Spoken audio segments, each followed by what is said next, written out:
পিছিয়ে পড়ে কোনো রকমের ড্র সিটি জিততে পারল না বার্সা।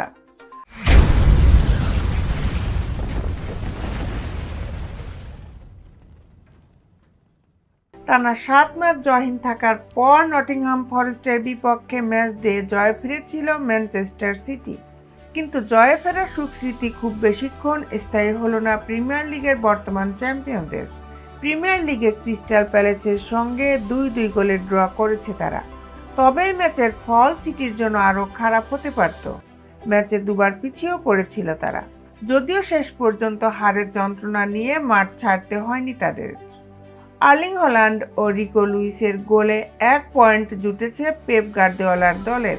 এই ড্রয়ে 15 ম্যাচে 4-এ থাকা সিটির পয়েন্ট এখন 27। এক ম্যাচ কম খেলে শীর্ষে থাকা লিভারপুলের পয়েন্ট 35। 14 ম্যাচে 28 পয়েন্ট খেলে চেলসি আছে 2-এ। সমান পয়েন্ট নিয়ে গোল ব্যবধানে পিছিয়ে থেকে আর্সেনাল আছে 3-এ। নটিংহামের বিপক্ষে জয়ের আত্মবিশ্বাস ম্যাচের শুরুতেই হারিয়ে বসে সিটি। মাত্র 4 মিনিটের মাথায় দারুণ প্রতি আক্রমণ থেকে দারুণ ফিনিশিংয়ে গোল করে প্যালেসকে এগিয়ে দেন ড্যানিয়েল মুনোজ। এর মধ্যে ম্যাচের 22 মিনিটের সহজ সুযোগ নষ্ট না হলে ব্যবধান দ্বিগুণ করতে পারত প্যালেস। 24 মিনিটে ইলকাই গুন্দোয়ানের শট পোস্টে লাগলে সমতা ফেরানোর অপেক্ষা বাড়ে সিটির। 28 মিনিটে আবারও কাছাকাছি গিয়ে গোল বঞ্চিত হয় প্যালেস। এরপর প্রথমার্ধের বাকি সময়ে চেষ্টা করেছে দুই দলই, কিন্তু গোল পায়নি কোনো দলই। বিরতির পরও আক্রমণ প্রতি আক্রমণে জমে ওঠে লড়াই, কিন্তু সিটির উপর চাপ বাড়িয়ে 56 মিনিটে লিড নেয় প্যালেস।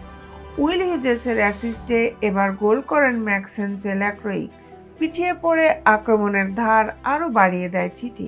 দারুণ এক দলীয় আক্রমণ থেকে বের্নার্দো সিলভার পাস থেকে বল পেয়ে লক্ষ্যভেদ করেন রিকো লুইস। সমতায় ফিরে এগিয়ে যাওয়ার লক্ষ্যে ঝাঁপিয়ে পড়ে সিটি। উল্টো দলকে সমতা ফেরানো লুইস লাল কার্ড দেখে মাঠ ছাড়েন 84 মিনিটে। এরপর আর কোনো গোল না হলে পয়েন্ট ভাগাভাগি করেই মাঠ ছাড়তে হয়েছে সিটিকে। লা লিগায় রিয়াল মাদ্রিদের সঙ্গে পয়েন্টের ব্যবধান আরও বড় করার সুযোগ হাতছাড়া করেছে বার্সেলোনা।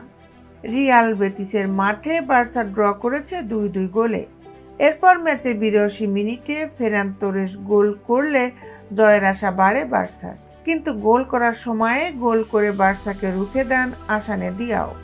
এই ড্রয়ে 17 ম্যাচে 38 পয়েন্ট নিয়ে শীর্ষে থাকলো বার্সা। বিশ্বের খেলার আপডেট নিউজ পেতে আমাদের সাথেই থাকুন।